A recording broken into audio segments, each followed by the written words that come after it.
Hello, everyone. Thank you for coming to the U.S. Center. My name is Ashley Allen, and I work for the U.S. State Department Climate Change Office. But my role here today is as your Master of Ceremonies. So thank you so much for coming to this event. We are very thankful to Ceres for hosting this event, along with the White House in the U.S. This event is called Leaning In, How Companies Influence Climate Policy. And we're going to hear directly today from business leaders in the U.S. on how they are tackling climate change and influencing international climate policy, international and domestic, I expect. Before we begin, I just want to acknowledge our online audience. Thank you for joining us from all over the world. Be sure to join the conversation and hashtag AskUSCenter on Twitter. We'd love to have your questions. This is going to be a very dynamic Q&A event, so be sure to have your questions ready in the audience as well. To kick off this event, I am pleased to introduce Dan Utek, who is the Deputy Assistant to the U.S. President Barack Obama for Climate and Energy. Dan.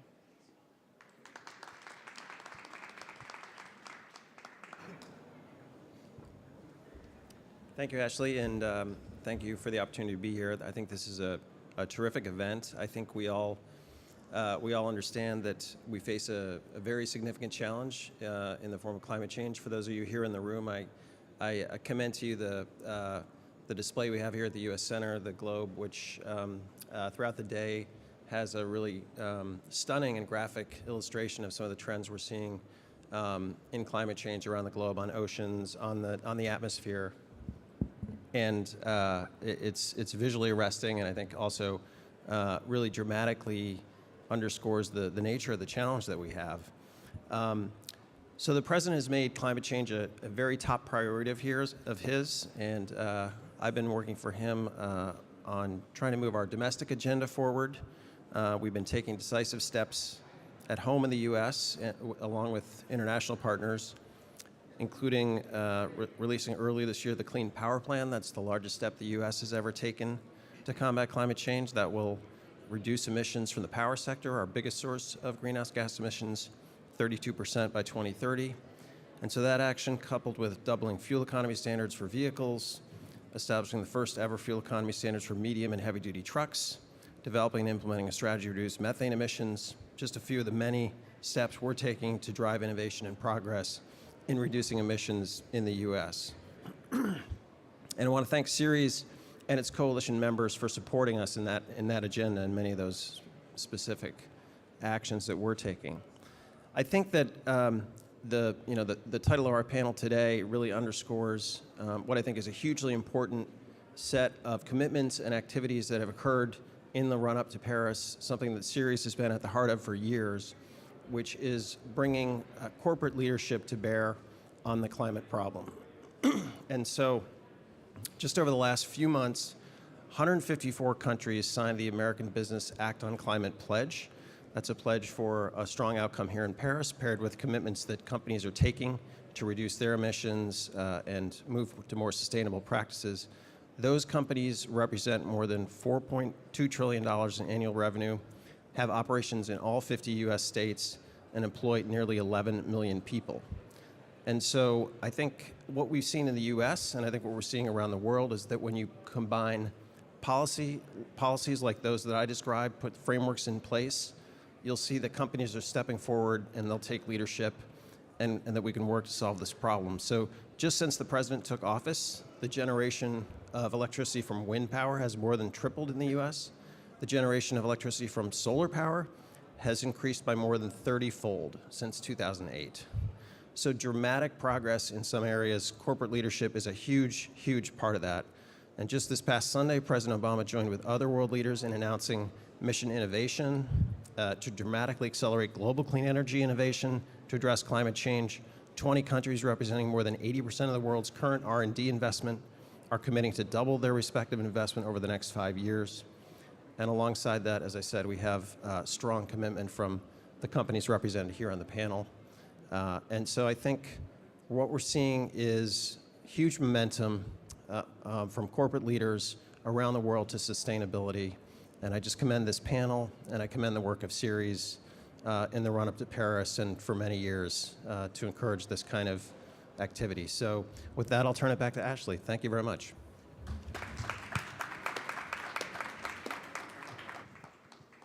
Thank you, Dan.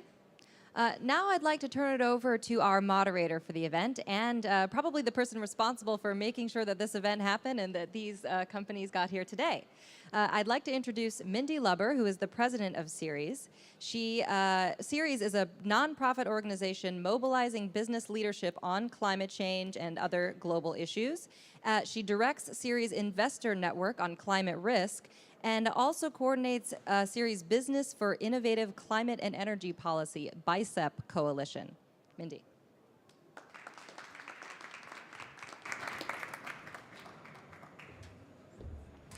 Great. Thank you, Dan, and thanks to all the folks who are here and for all who are joining us online as this is being streamed live right here from Paris. I'm going to give a very short opening as to what we're going to do here and then jump right in with 5 of the most impressive human beings I've had the opportunity to work with. We're at COP. We're looking at and thinking about a global deal. And what is different here in Paris than I would argue was the case in Copenhagen or prior efforts is the voice of capital market leaders, is the voice of the largest companies and investors around the world who are here to say acting on climate is not only the right thing and a must thing to do for our environment, for the future of our children, small issue like are we delivering a planet that is safe and healthy. It is crucial to deliver a commitment for national defense, for public health, but what the leaders here are standing up for, both on this panel and across the discussions here in Paris, is about why acting on climate is an imperative for the economy as well, why acting on climate within companies and with investments is about building a clean economy future, which is the only future in front of us, a future that will bring jobs, a future that will bring equity and profits and value to moving forward. It's not every day that some of the leaders of the largest companies stand up together and not only say we're going to change our own practices, we're going to reduce our carbon footprint, we're going to invest more in clean energy, and we're going to stand up and support policy at a state level, at a federal level, and here globally in Paris. What we have with us, or who we have with us today, are people who are doing it in all aspects of what they do every day. So let me quickly jump in. I'm going to introduce people one by one, meaning I'll introduce them and then ask a question. But we'll have some give and take for the full hour that we have here together. I'm going to start with a colleague, Jack Enos, who is the head of not a company in this instance, but the second or third largest, I think we go back and forth, of the large institutional investors, the public pension funds. And in this case, Jack represents the California Teachers Pension Fund, well over $230 or $40 billion that they manage. Jack has been at this as a leader within the financial community, calling for action on climate. I'm going to ask Jack to tell you a tiny bit about what he does, and then to ask the question, or ask him to answer the question, why are you here, and what do you think is going on? How can you make a difference? Great, thanks. There we go. First of all, running a pension scheme means that we're investing those billions of dollars for decades and decades in perpetuity. So our interest in the time horizon of investing is quite different than the short-term market traders that we all often hear about in the news. For us, investing in several of these companies here means that we're going to be in a long-term relationship and hopefully be part of their success in the long run. So to the extent anything in the market, any economic force creates unusual volatility or unusual risk for an investor, that's of concern. So for a long time, this has been an issue which we know intuitively that climate risk poses a direct threat to many of the investments that we make as a pension fund. What's different, I would say, is over time we've gotten more wisdom, more maturity in understanding the nature of those risks and actually starting to model those risks in our investment portfolios and stress test those portfolios. So at CalSTRS, when we look at the different policy options, whether or not policies are met and converge at a 2-degree agreement or other forms of those agreements, as we model different versions of those scenarios, we in fact see the impact on our investment portfolios. And in some of those cases, those involve significant losses to investors. If those losses are realized, that means they're losses to these companies here that are listed as well, because obviously we share in the wins and we share in the losses going forward. So in order for us to ultimately be successful as a pension fund, we have to understand better how to mitigate those risks and how to get policy that brings certainty to the financial marketplace. So that's why this is so important for us. Great. Jack Enos not only is an incredible leader within CalSTRS, but he is a leader within our investor network on climate risk, 113 investors who are trying to come together and follow his lead and work together on changing where they invest, what they invest in, and what policy measures they support. Jack, I'm going to ask you one or two more questions, and then we're going to move on. You were part of the leadership of getting the SEC to mandate the disclosure of climate risk. Right. Why is it so important to have that information? Well, there is a lot of good reporting going on. Clearly, most major corporations are doing some form of sustainability reporting. But what's important to an investor, and when we're talking about risk, is actually material risk in a company. And frankly, many people have different interpretations and different views of that. So having regulatory bodies and listing companies and the various stock exchanges as well, starting to really look more seriously at consistent, clear disclosures for investors, that is one of the most important things we can do from our perspectives, so that when we look at the financial statements of these companies, and too often we're thinking about energy companies here, but look who's up at the table with us today. These aren't energy companies. We care about, as investors, how these risks affect the entire broad economy and what we do. So having disclosure standards defined well is absolutely critical. Great. Sorry, Mindy, just one, and for our international audience, if we could just explain what the SEC is, just really quickly. Absolutely. As Jack Enos just said, voluntary reporting is growing in the United States and around the world. About 7,800 companies do sustainability reports using the Global Reporting Initiative, a standard we set and designed that series and launched. But in certain instances, and for investors in particular, getting information about the risks companies face as it relates to climate change or any other material risk or financial risk is important to have that within the normal financial filings. In the United States, the Securities and Exchange Commission, otherwise known as the SEC, requires that. It's not being done quite as well as we would like, but as Jack said, it is important for investors before they make an investment to know when they're putting a company in their portfolio, when they're investing in it, what the risks are that that company faces. Then Jack's investment officials could figure out, do we want to invest or not? Data is important in this case, and particularly important, which is why we've worked with the Securities and Exchange Commission and as well with the stock exchanges around the world to get mandatory reporting for sustainability issues. Hasn't happened everywhere yet, but we're on our way and look forward to working with everybody. And Mandy, just to add that, that's the view from the investor side. I think from the business side of this as well, in fairness to their interests, this currently chaotic world we have of all kinds of reporting on different issues is difficult for businesses. I think as a community of advocacy, we need to have a much clearer, defined, concise ask of what's important to an investor for reporting. So it creates a much more efficient model for both sides, so that we're talking about the things that matter and not talking about the things that don't matter. Exactly, and that's exactly what we're all working about on globally. Let me move to Letitia Webster, who is with VF Corp, also a member of our coalition BICEP Businesses for Innovative Climate and Energy Policy. For those of you who don't know what VF Corp is, many of us know what North Face is or what Timberland is. They are the parent company of many, many of our household companies.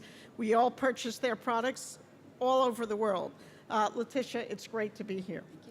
I know you were 7 months pregnant and probably freezing in Copenhagen, standing on line. Good for you for enduring that one, which tells me you've been at this for a long time and you'll go to great lengths to see climate policy put in place. Tell me what has changed. Why are you feeling optimistic or not at this moment in time?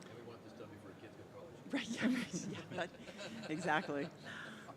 Well, first of all, thank you so much for having us. We're really pleased to be here. Like Mindy said, VF is about a $12.5 billion company. We have 62,000 employees and operations in 150 countries. We buy 1% of the world's cotton. Climate change matters to us from the farm to the mountaintop, and we're seeing those impacts, and we need to have them stop.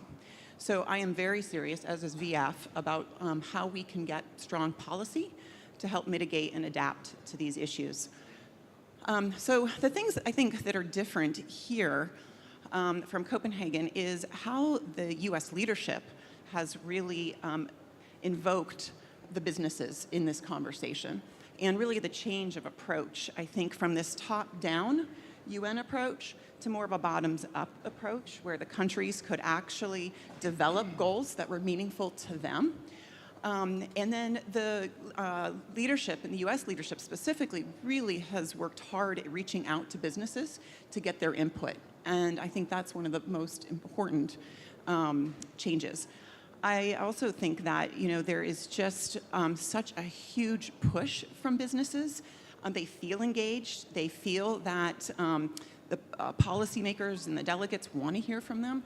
And I think that is really changing the tide, because before it was a vocal minority who were kind of saying, no, this isn't right. And now there is, pretty much almost all businesses are out here saying, no, we need a strong climate policy. This is going to make a difference, and we actually have to have it happen. And I think more specifically, it's good for business. And I think that's the message that really needs to be sent across the Atlantic, is that this is actually really good for business. And once we unleash, I think, the billions, if not trillions of dollars that are available to technology, that's really where we can get the U.S. economy going, and we can unleash U.S. entrepreneurship. So I think that's the difference, is that we're at this, literally this pinnacle. And I'm very optimistic. I think this is really going to be a successful COP. Great. We love the optimism. I'm going to ask you to answer two more questions. I'll ask both right now. The first is, you just took the White House Business Pledge. Tell me what it is you're doing at VF that made you stand up and make that commitment, a commitment we know you'll follow through on. The second thing is U.S. policy. And here, of course, we're talking about global policy, but moving the United States is important. You've been right in the thick of it. How do you think that's going at a state level and federal level? Sure. In terms of signing the pledge, I think it was important for a couple different reasons. One is we committed to 100% renewable energy by 2025. We believe strongly that it's good for our business. Our CFO has said it's a no-regret action. We think this will actually help protect our financial stability. It's good for our consumers and our customers. It's really good for our brands. We wanted to express our support as a business and add our voice, again, to the business community to help the U.S. in these policy negotiations, and say, again, businesses believe in this. And it was really important for us to be able to support the U.S. in doing that. In terms of policy, I think, again, we're at a tipping point. I think there are obviously some challenges, a little bit from our state in North Carolina. One of the reasons, again, we feel it's important to be vocal. We tend to be kind of a quieter, behind the scenes business, especially because we're a parent company. But again, our brands are some of the most iconic outdoor brands in the world. When you're dealing with Vans, Nautica, Reef, North Face, Timberland, our consumers expect us to do this. Our customers, our investors are actually asking us what we're doing around climate change and policy. And we think it's important for a company who is as fiscally responsible as VF. We are very conservative when it comes to these matters, but this is something that we feel our voice needs to be heard. And a strong conservative, financial voice needs to be heard, and that the business community believes in this, and it's good for business. That's the message. As simple as it is, this is good for business. We need strong policy to direct our investments. If we're going to meet our 100% goal by 2025, we have to have the policy in place. Great. And that's what we're hearing all across Paris at the climate negotiations, that businesses and investors are here in force because acting on climate is one of the most compelling things we can do to build a better economy around the world. That was great, Letitia. Thank you. Now we've got somebody representing this little small company. I'm going to mention the company first. I don't know if any of you have heard of it, but it's called Facebook. Well, perhaps a few of us have heard of it, including our kids and their kids. Bill Wheel has been a formidable expert in energy, a leader in corporate social responsibility or energy responsibility, and has done more than anyone I could think of at trying to move small enterprises like Facebook to change and change quickly. Bill, you guys are a major purchaser of renewable energy. I'm sure it had nothing to do with your efforts, but no, you have led this in so many places. How did you convince your colleagues to take as strong a position and go as strongly for renewable energy as you have? So in some ways it was easy, in some ways it wasn't. I think the key was first getting people on board with the moral argument that this is really the right thing to do, that our users, the people on Facebook, care about it and demand it, but also our employees care about it and demand it, and I think many investors do as well. But the real key was making clear that we could do this in a way that made really good business sense. So we made a commitment several years ago that long-term we want to be 100% renewable energy. 3 years ago, we set the goal for this year of being at 25% renewables. We will surpass that. Wow. A few months ago, we doubled that to 50% in 2018. And that's a stretch. We might make it. We might miss it. If we miss it, I don't think we'll miss it by much. But we're basically stair-stepping our way toward that long-term 100% renewable goal. And the goal is to increase the percentage of renewables, which we need to do and which the grid needs to do, and to decrease our carbon footprint over time. But I think that doing that in a way that makes good business sense, where the economics work out well, convincing our management that we could do that was really critical. And I think the clear message is you can. And as an economy, I think we need to make the transition, and we need to trust that we can figure out how to do it well and economically sensibly. Great. And the key thing here is not only are these investors and corporate leaders sitting at this dais talking about policy, but they're digging in and changing what happens with their own enterprises, which is a crucial message. But Bill, you do take it further. You work with state energy officials on procuring renewables, and the leverage of Facebook is not insignificant. What are you seeing? How is that work with the states going? Well, we have been working in the states where we've located data centers. We worked in Iowa to get a new 140 megawatt wind farm built as part of our decision to locate a data center there. We just broke ground on a data center in Texas, and there's a new 200 megawatt wind farm that's being built to supply that data center when it comes online. But I think even more important, we do have some influence and some leverage, though we're not, we reach a lot of people around the world, but as a company in terms of our operations, we're not actually that big.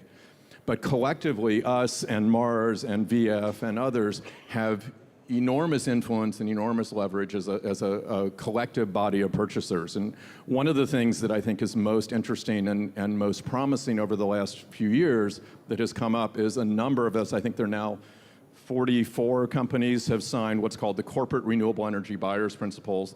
There are another several dozen companies that are involved in a broader partnership around corporate purchasing of renewables, and the goal is to scale corporate purchasing much faster. Part of that involves working with state policymakers, with utilities, with regulators, with governors to change policies so we actually have the options to meet our aggressive renewable energy goals. Great.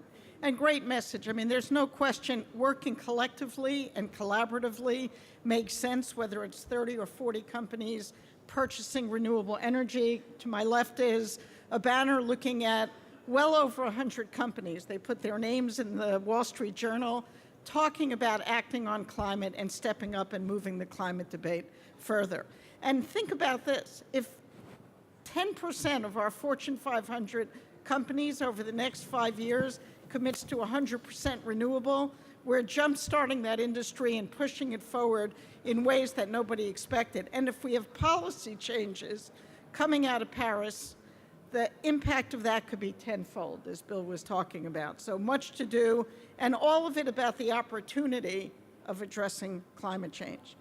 I want to go now to another colleague, friend, leader, Rochelle Wegner from Dignity Health, also a member of Ceres Business Coalition on Policy. Start with, you're a healthcare company, so you're not a major emitter of carbon, although certainly we all are. What is Dignity Health doing on the healthcare front here at the COP? And how are you looking at the climate problem? And finally, why are you pressing so hard for a global deal? Thank you, Mindy. It's a pleasure to be here with you and my colleagues here. A little bit about Dignity Health. We are one of the largest healthcare systems in the United States. We have about 400 care facilities, and our footprint spans across 21 states. We have acute care facilities, mostly in California, with some in Arizona and Nevada as well. We are an economic engine in the communities that we serve. We have about 59,000 employees and are affiliated with 9,000 physicians. In fiscal year 15, we did provide $2 billion in community benefits and care to the poor, and our assets reach over $17 billion. So we are a business in every which way, and we are a healing mission. It is our mission to promote health and healing, and we know that we can't have healthy people and healthy communities without a healthy planet. There's no denying that climate change is a public health issue, and really we take to heart that healthcare has a serious obligation, a moral obligation to certainly protect public health and to first do no harm. We see and witness every day in our hospitals the suffering that people experience because of climate change impacts.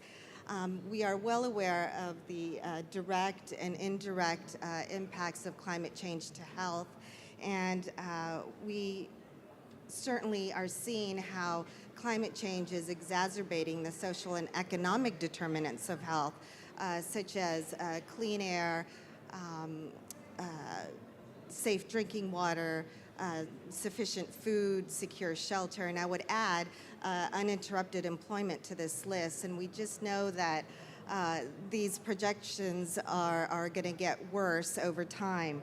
As a healthcare system, we certainly need to recognize that we must mitigate our own climate impacts, and we need to become more climate resilient and be a leader, be an example to all other hospitals and businesses alike.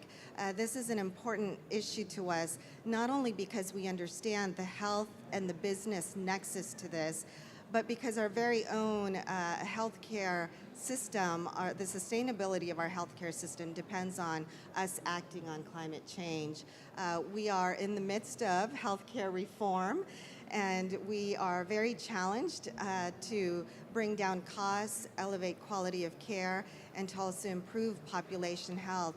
And I would submit, Mindy, that we will not be able to successfully transform the healthcare system if we do not address climate change. Well, it's great having you as a leader on bringing about a global deal, whether it's for the economy, for the health. This is about our very future of our families from every perspective possible. I'm going to turn to Kevin Rabinovich, also a member of our policy organization, BICEP. Kevin represents another one of these small companies that many of us, if not all of us, have heard of, Mars. Mars Candy. Mars has many products, but I think we think about M&Ms and other things when we think about Mars. Kevin, Mars is committed to 100% renewable energy over the next short period of time. Tell me a little bit about how you made that decision, what it means for Mars, and how you were able to make the business case. Sure. Thanks, Mindy. First off, I'm just referencing back to your intro. When these 5 amazing human beings get here, by all means, let us know so we can meet them. Looking forward to that. Thanks everyone for attending and for participating here. A little bit about Mars. So as Mindy mentioned, we are a food business. We are privately owned. So unfortunately, Jack's not able to invest in our company.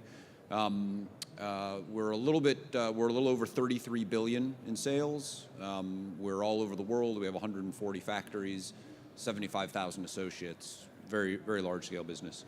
Our approach to climate and renewable energy and GHG emissions really starts with the science.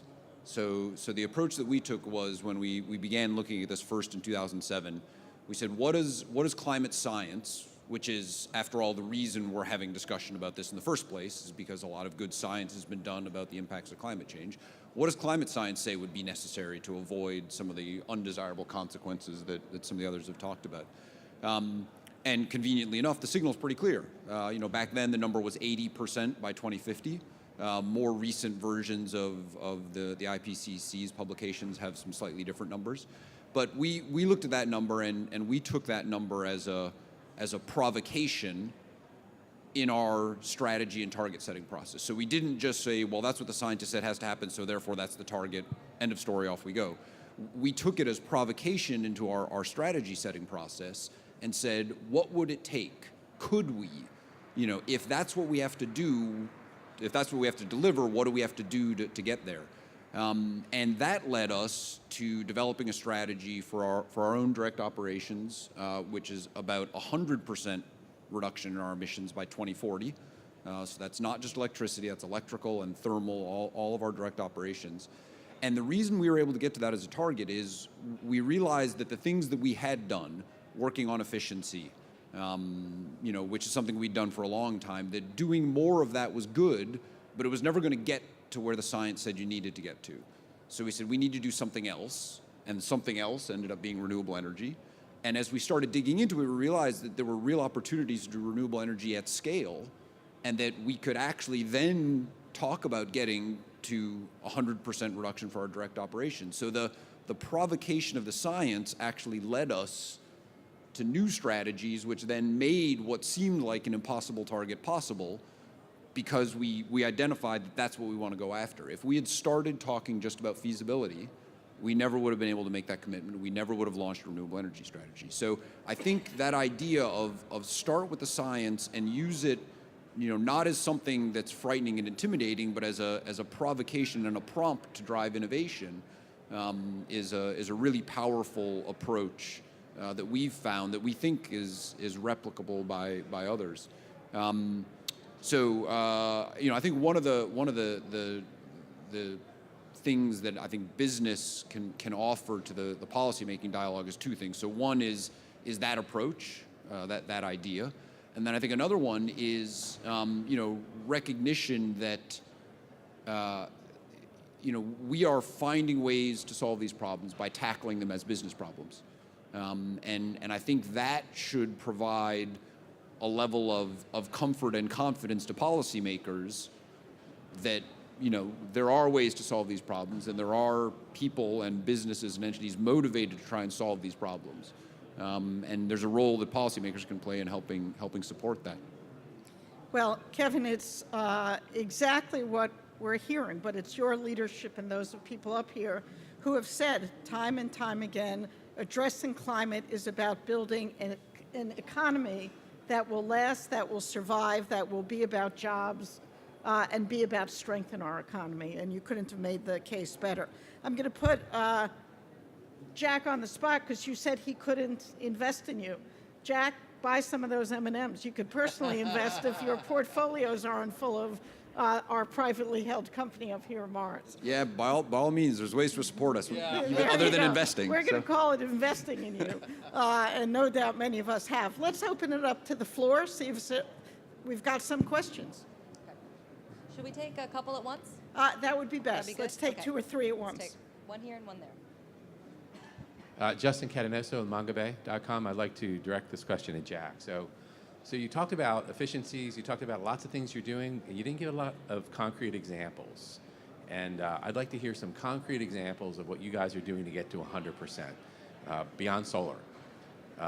Give us some real specific things you're doing in your factories and what you're doing across your value chain. And just hold that thought real quick. Just to check, I think you meant for Kevin, not Jack. Right? Okay. He's sweating over here going, I didn't talk about efficiency.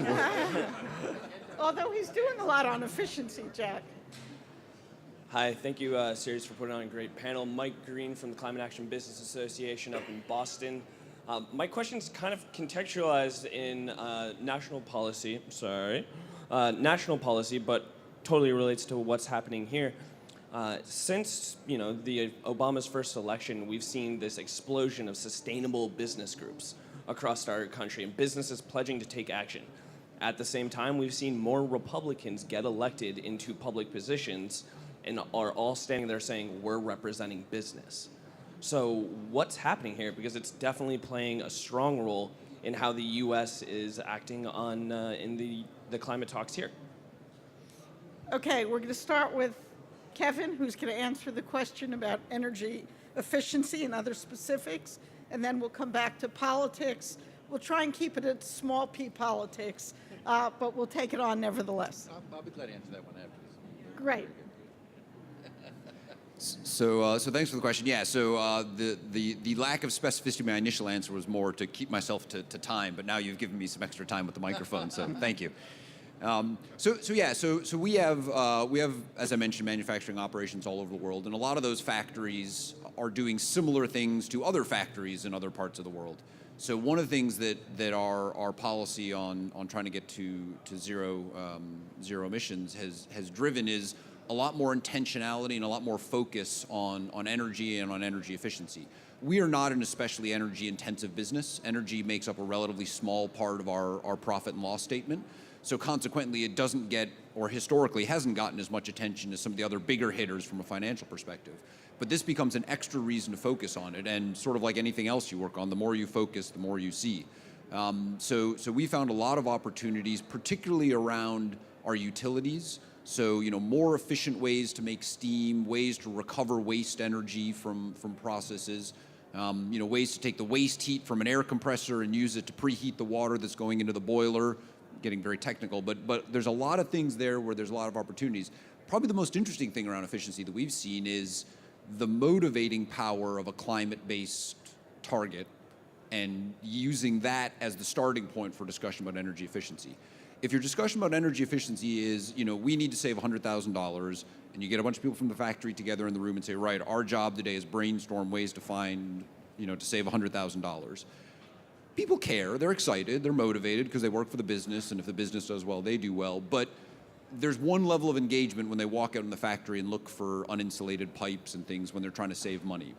Bring those same people into the room and say, Mars is committed to climate science. We care about the future of our children and our communities. So we've got these targets that are about climate change, and you step your way down and go, and the thing we here today can do to contribute to those is go look for energy efficiency because that drives down our emissions and right?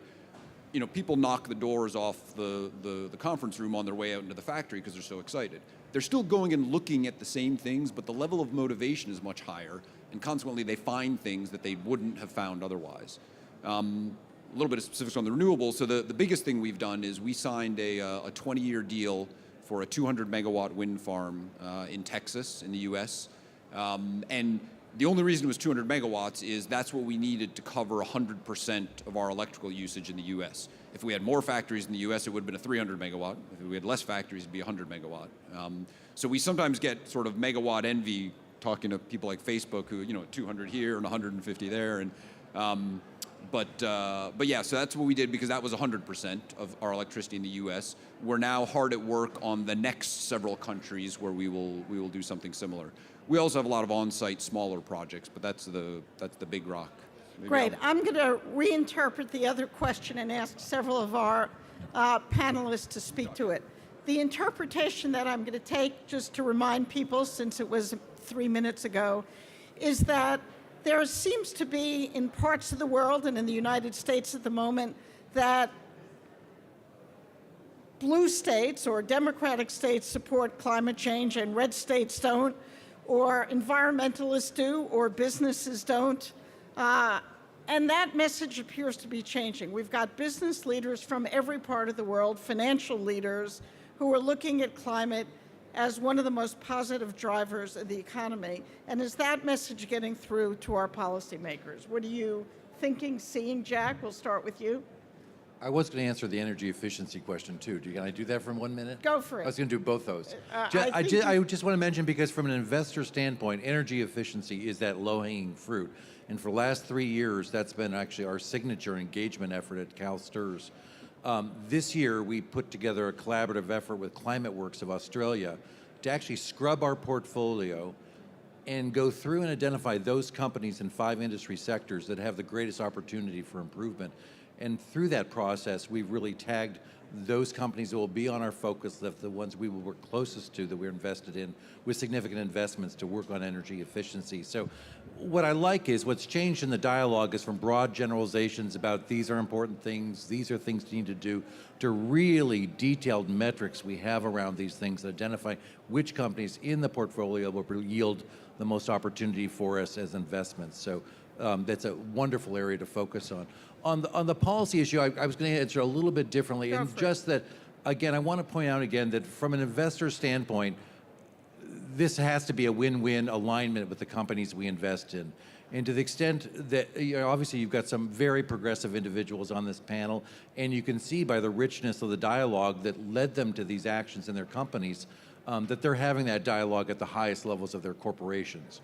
That isn't something that we see in all corporations in the United States, so that is of concern to us when there isn't effective governance doing that. And then the political side of it is, to the extent companies are not engaging in, are engaging in political activity that is not aligned with investor interests, that's of concern to us. We take a harsh view on that, because ultimately, if we're losing money, that's because the company's not performing well. So we're very concerned when we see that type of, what we say, contrarian political activity to the interests of the investor community. Great. Bill, Letitia, you want to touch? I think we're in the Renaissance, right? And I think some people are still in the dark ages, and change is hard. And I think there are a lot of businesses out there who are very scared about how they're going to win in this new economy. And they're a vocal minority. They have a loud voice. And unfortunately, what we've heard is they have, been able to vocalize that concern. That is so much why all of us and BICEP and Ceres has been so important, is to really try and amplify the business voice with the Wall Street Journal ad. The apparel ad came out just the other day, where 8 of the largest CEOs in the apparel footwear industry came out and said, we need strong climate change policy. We want our voices to be heard, because unfortunately, we've been too quiet. And I think that was the problem leading up to Copenhagen, is businesses were too quiet. And I think that it's also kind of a lack of, just to be honest, a vision of really understanding, and this is where I think the businesses can come in, is say, we can show you the bridge. We can show you how to bridge from literally the dark ages in the old economy to this new high-tech, clean, renewable economy. It's not scary, it's exciting, and frankly, it can fuel the U.S. economy with green jobs, because frankly, there's developing worlds out there, developing countries out there begging for technology, and we can deliver it at the U.S. And I think, I really hope that U.S. leaders can understand this can be a huge win-win, and it will create jobs. And from our perspective as a business, we think that's really the best path forward. And so that's why we're here raising our voices. I don't know why other people are getting elected, and some of that's for other people to discuss, but we really hope that the U.S. leadership hears our voice loud and clear. Great. Bill. Just quickly, I think this transition to a low carbon, zero carbon economy is inevitable. The question is not if, but when, and I think we need to do it as quickly as we can. I think the actions that we're all taking indicate that it can be done much more quickly than we have been doing it, and I think you're right. Political leaders of various sorts are beginning to hear that. I think we did go through a period where climate change in the U.S. got very politicized and partisan, and I think that is beginning to shift again. I'm hearing from people on all sides of the political spectrum that even if they aren't quite as vocal, maybe if they've been on the right on this, that they are likely to be more so in the not too distant future. So I think there's a lot of hope that things will shift. And Letitia, the healthcare industry, what are you seeing? Well, for Dignity Health, it's absolutely important for us to certainly raise our voice to this issue. We have been partnering with Ceres, with BICEP to really get our story out there. I think that our electeds, our policymakers, they're really wanting to hear what our story is. This is above, the political partisan fray. Our story is really about just telling the truth of what we care about. We care about the planet, we care about our families, we care about communities and the future. And we have a business model that's about looking at, what healthy communities can benefit from if we do the right things around climate solutions.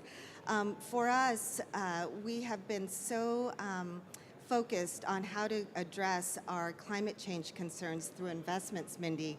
And just very recently, our board of directors have gone through a discernment process about how we could move our concerns, address our concerns through investments. And we have recently changed our policy. We've adopted a new policy to really look at how we could integrate environmental sustainability into our investment goals. And we've actually, I'm happy to say, instituted a new screen on thermal coal and are divesting from the worst of these thermal coal companies. So this is a story that I think that our electeds want to hear about, that we're doing something really positive around, how to move our business forward, how to meet our mission of healthcare, and how it is that we could really put ourselves out there to move the marketplace in a way where we're really supporting a clean energy economy. Great. Couple more questions. Okay, and actually we received one online as well, so maybe I could do that second. Hi, thank you for your presentation. I represent the insulation industry. It's a group that from the get-go has been supportive for obvious reasons. The thrilling thing to hear you talk is that these are industry groups now that we're not necessarily selling into an industry, selling into the, so to speak, movement to make money, but rather responding to the need because of the science. The question I have for you, and it has to do with a political issue, the companies that are here, the ones that are really making the effort, do you have the effort back home? Because if the United States doesn't adopt the Clean Power Plan, much of what we're doing here may fall apart. Is there a concurrent effort within your companies to make sure your elected leaders, I know it's somewhat similar to the other question, but this drives deeper, are you going to do your homework at home to make sure that happens? So I'm going to just short-circuit it because the answer is an emphatic yes. Every one of these 5 individuals have not only supported the Clean Power Plan, but most of them have been up on the Hill with us on a regular basis, standing up, shouting, putting their names on the line quite publicly in support of the Clean Power Plan. These are the leaders who are making the case that it is not only about the environment, but the Clean Power Plan, too, is about building a solid and strong economy. And I saw another hand, and then I'll do the online question. Thank you. It's Oleg Deripaska from Russia. You talk very right things, but there is a main problem. Coal countries will not disappear. And we need to find alternative process for coal processing. And since everyone avoid coal, for various reasons you describe, there is not much investment, in this direction. But we know how to process oil, we know how to process gas. We need to know how to make clean processing coal to make petrochemicals, which will be competitive. It's the first issue. And second, we need clear carbon pricing. Clear, one price for all. Otherwise, you will never match your investment, how you will evaluate. And this is 2 issues which I'd like to see what's your comment on. Thank you. So clean coal and carbon price, and let me just get to this online question. Brings us sort of back to Paris here. There's been a lot of online chatter. I just want to distill it down to one question, which is, what kind of signal are you looking for in the INDCs, these national contributions that countries have put forward? Coming out of Paris, how do those sort of speak to you, and how do you interpret those into your actions in your business? So let's see. Let's start with the second question, and anyone who wants to pick up the first as they deal with it, do so, or I'll address that later. Just on the issue of the the investment issues. I mean, those are potential signals to investors to open up their capital as well. I mean, that's the opening up that flow of capital from investors worldwide is something that is not reached nearly its potential. And given the needs that we have here, getting those market signals, I guess, is something investors need to see. Yeah, I mean, maybe building on that, I think one of the things that we found powerful about this, start with the climate science and build your way out from there, is you stay focused on what really matters, which is reducing emissions. Now, in many cases, many entities, including us, have concluded that the easiest and best way for us to do that is drive energy efficiency and push more into renewables. But those are strategies, right? Other entities might conclude the different strategies are the right way to get to the outcome. You know, it might be, you know, clean coal or carbon capture or whatever, right? But, you know, the key is to not get hung up on the strategy. It's the deliverable from the strategy, which is the emissions reduction. So if someone can find a way to do it with coal that has a good business case that solves for the emissions problem and other issues, great, right? I think we're not seeing that out there at the moment, but you know, I think that's where innovation and technology and you know the case needs to be put together.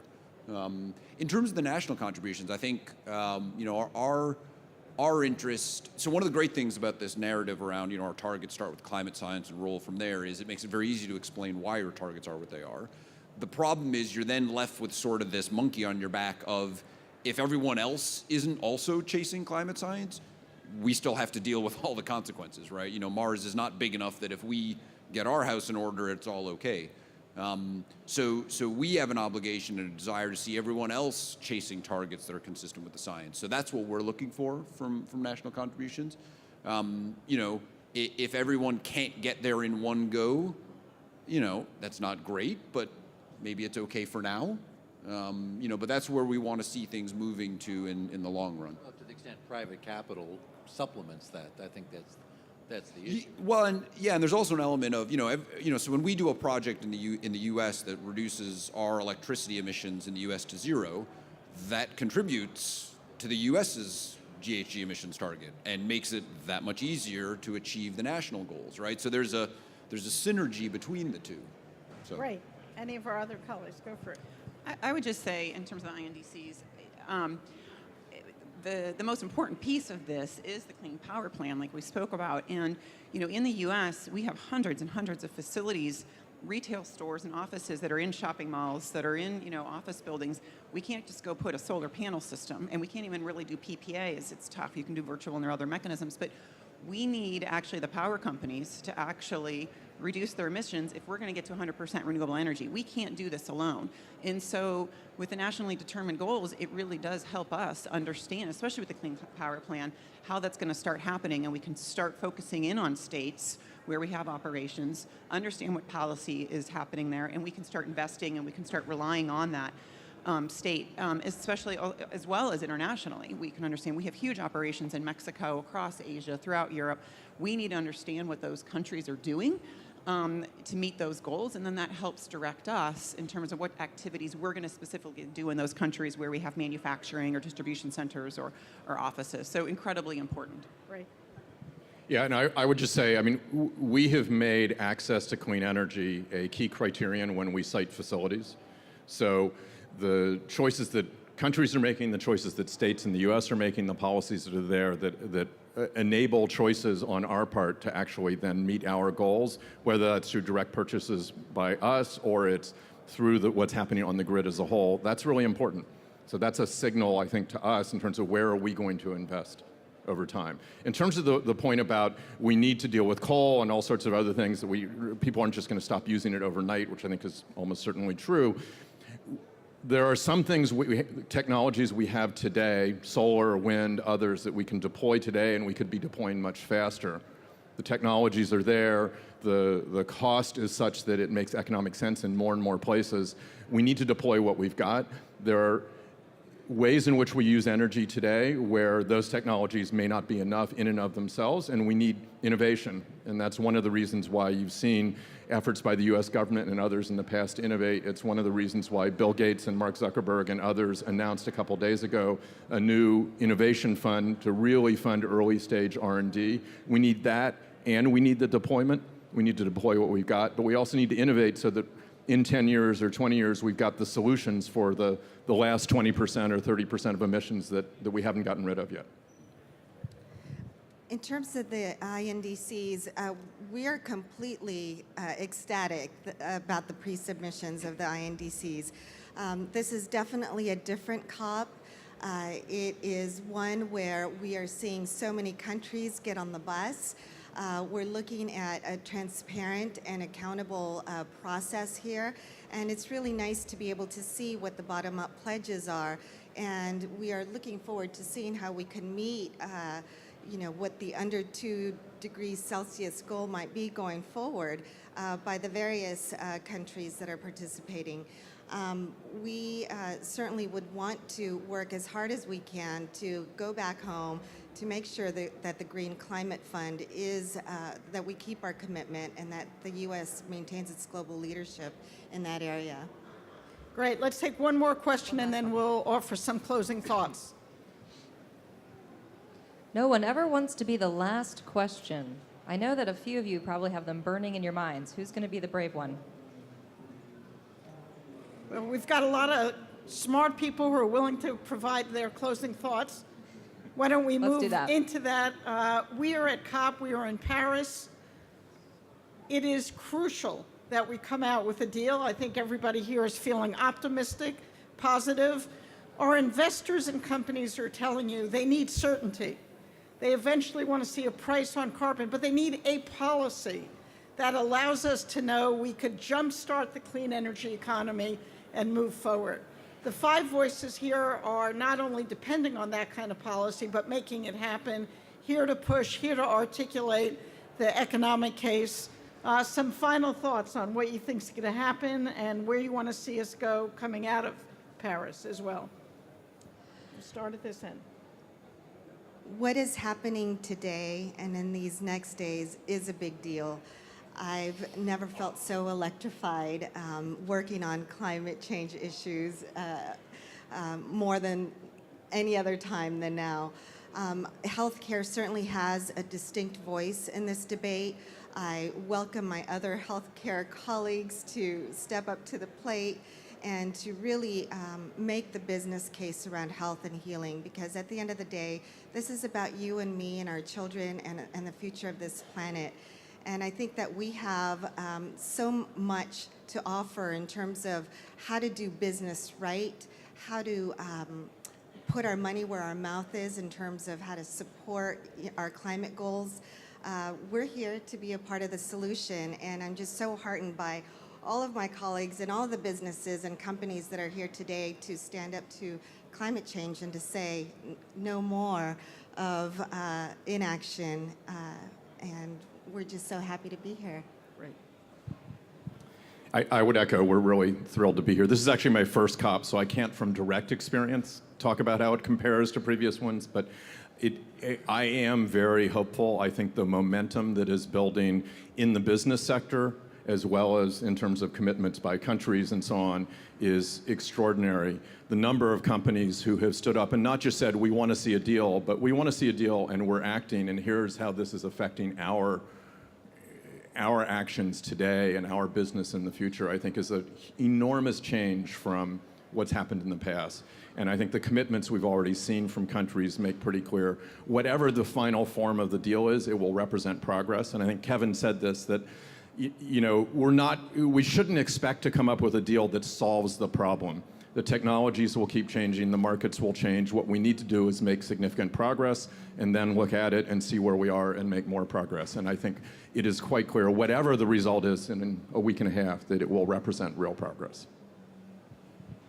So my now 5.5-year-old son is telling everyone that I'm here saving the penguins, because that's what he understands. And so I said, yes, I'm here saving penguins in this agreement. And he said, Mommy, make sure They all save the penguins, because I want to see the penguins. So that's what I hope comes out of this deal. But seriously, though, I think business is the engine that's going to solve this at the end of the day. And I think the policy leaders need to decide if they want to make it easy or they want to make it hard. And that's really as clear as I can see it, because there is investment dollars waiting to just be funneled in to all of this. And I think companies, investors, everyone is just ready and waiting. And I hope that the leaders can hear loud and clear that if they can give us the strong signals, if they can put the policies and the mechanisms in place, businesses will step up and deliver any of that gap that the INDCs don't meet, and we're going to make it happen. So here's to a successful COP agreement. And the penguins. So just like Bill, I was not 7 months pregnant at Copenhagen, and this is my first COP. And this is my first COP as well. So a little bit newer to the process. I think for me, the key takeaway is that, this is COP-21. There will be a 22, there was a 20, there was a 19, right? So this is a process that's about an objective that's a long game, right? Which is, you don't have one meeting, sort it and solve it, right? So, the thing that I think I'm particularly interested to understand coming out of this particular COP is what's the program and what's the process going forward to continue sort of raising the game and continue closing that gap between what the science says is necessary and the targets that are out there. Because we know we haven't closed the gap completely yet, although roughly half of it seems to have been closed, or sort of the numbers that you're seeing from most of the analyses. So there needs to be more, and making sure that we come out of here with a clear idea of how do we get to that more, over time, while we're working on the front end of the emissions reduction on the slope on the way down. So. And again, policy clarity will bring financial definition to our risks as investors and give us a much better sense of where we can move capital for the opportunities. So we're looking forward to finally making those decisions and seeing the capital flow as much as it needs to, and working with corporate boards in a much more enlightened fashion. Great. So the message could not be more clear here today, here in Paris at COP. One is the time to act is now. 2 is the scope must be audacious and big. 3 is it does not end when we leave Paris. We need to follow through on finding the resources, putting in place the policies, changing the way our companies act, our investors invest. You've got 5 leaders who have led the fight across the country in the United States and beyond, who are saying they're ready to step up and continue to fight leaving the COP. We have a problem that has to be taken on, whether it is about our children and your 5.5-year-old or my 25 and 20-year-old, all of our families. It is about the public's health. It is about national security.